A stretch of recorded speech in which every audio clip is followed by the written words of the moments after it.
বন্ধুরা, trolley hour 24 চ্যানেলের পক্ষ থেকে তোমাদের স্বাগতম। চ্যানেলটি সাবস্ক্রাইব করে আমাদের পাশেই থাকুন। কথা ধারাবাহিকের আজকের পর্বে আমরা দেখতে পাবো যে কর্তা দাদু আর কর্তা দিদা অঙ্কিত আর জুনিকে বলছে তারা একে অপরের সাথে মানিয়ে নিতে পারবে কিনা। অঙ্কিত বলে জুনি এ বাড়িতে ভালো থাকবে, আর জুনি বলে আমি চেষ্টা করব মানিয়ে চলার। কর্তা দাদু এভিকে জিজ্ঞেস করে তুমিও তো সেখানে ছিলে, তোমার কি মনে হয় অঙ্কিত ঠিক সিদ্ধান্ত নিয়েছে? এভি বলে ঠিক ভুল বিচার করার সময় এটা নয়, যা হওয়ার হয়ে গেছে, এখন এটাকে এপ্রিসিয়েট করতে হবে। কথা মনে মনে বলে উনি বিপদের সময় নিজের আপনাদের পাশে কত সুন্দরভাবে দাঁড়ায়। কর্তা দিদা কথাকে বলে ওদের কাল বিয়ে হয়েছে, মানে আজ ওদের কাল রাত্রি, ওরা যেন একে অপরের মুখ না দেখে।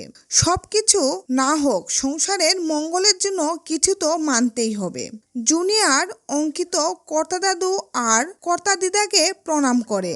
অঙ্কিত জুনির সাথে কথা বলতে আসে। দরজার বাহিরে দাঁড়িয়ে অঙ্কিত জুনিকে বলে এই বিয়েটা নিয়ে এত কিছু ভাবার দরকার নেই। জুনি অঙ্কিতকে বলে আপনি কেন এমন করলেন, কেন আমার জীবনের সাথে আপনার জীবনটা জড়ালেন? অঙ্কিত বলে আপনাকে এ বাড়ি থেকে কেউ বের করতে পারবে না, আপনি এ বাড়ির বউ। প্রত্যয় আর অগ্নি এসে অঙ্কিতকে সঙ্গ দেয়, অঙ্কিতের পাশে দাঁড়ায়। এভি জুনিকে বলে কোনো চিন্তা না করতে, আমি তোমার দায়িত্ব নিয়েছি, ভুলে যেও না। কথা মা আনন্দের কাছে প্রার্থনা করে যাতে অঙ্কিত আর জুনি ভালো থাকে। এদিকে চিত্রাও প্ল্যান করে যে আজই কথা আর জুনির শেষ রাত। কথা ঘরে আসে, এভিকে বলে অঙ্কিত দা আর জুনির মনের মিল করানোর চেষ্টা আমাদের করতেই হবে। দুটো মনের মিল করিয়ে দেওয়া অনেক পুণ্যের কাজ। কথা বালিশ হাতে নিলে এভি বলে তুই কোথায় যাচ্ছিস? কথা বলে আজ জুনির কাল রাত্রি। এভি বলে তো তাতে তোর কি? কথা বলে আমি আজ ওর সাথে থাকবো। এভি বলে আমিও অঙ্কিত আর প্রত্যয়কে ডেকে নেব। কথা যাওয়ার সময় পায়ের নিচে কাঁচি পড়তে গেলে এভি সরিয়ে নেয়। কথা মনে মনে ভাবে এরকম বাধা পড়লো কেন।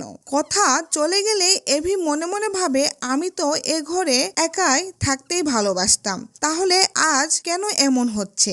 কথা জুনির ঘরে গিয়ে জুনিকে সান্ত্বনা দেয় আর বলে মামিকে সেসব জানিয়েছে, মামি এমন কিছু বলেননি যাতে চিন্তা আরো বাড়বে। তো দর্শক, এই ছিল কথা ধারাবাহিকের আজকের আপডেট। পরবর্তী আপডেট সবার আগে পেতে আমাদের চ্যানেলটি এখনই সাবস্ক্রাইব করে আমাদের পাশেই থাকুন।